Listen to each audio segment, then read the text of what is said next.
Finally, the search is on for family members of personnel killed in the Gulf War. A memorial in the National Memorial Arboretum is almost complete, but it's still missing names. Emma Nelson reports. It's taken 4 years to get to this point. Now the men behind the Gulf War Memorial are seeing the results of their work. The actual metalwork itself, again, it's all going to be polished down. It's something we're going to have to do. It's going to get weathered. Jamie Dowling's father, Michael, was killed when he and a colleague, armed only with light weapons, fought against an Iraqi tank. He was awarded the Military Medal posthumously. To actually have a designated place, because we've all got our own war memorials in town and things like that, but to have a dedicated place for myself, my children and their children, it means the world to us.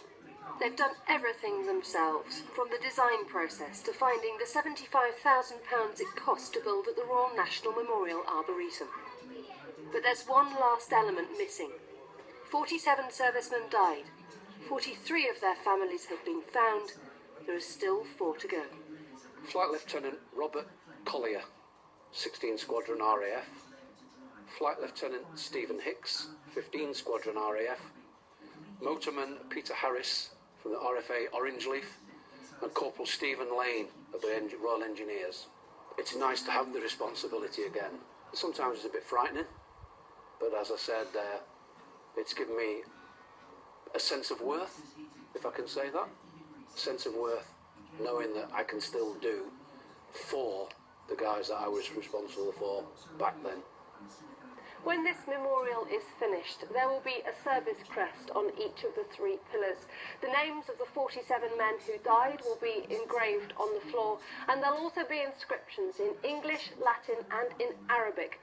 The memorial will be unveiled on the 28th of February, and they want the families to all be found by then. It's still like a dream. It's not come true. We've had all these computer-generated images and from the initial concept, but to sort of come over here now, it's exciting, but it is very moving. It really is. It's nearly a quarter of a century since a coalition of 34 nations drove Iraq out of Kuwait. These men know they have a matter of weeks to finish their job. Emma Nelson, Forces News. And if you or someone you know would like more information about the memorial, click on gulfwarmemorial.co.uk. That's all for tonight. Join us again tomorrow.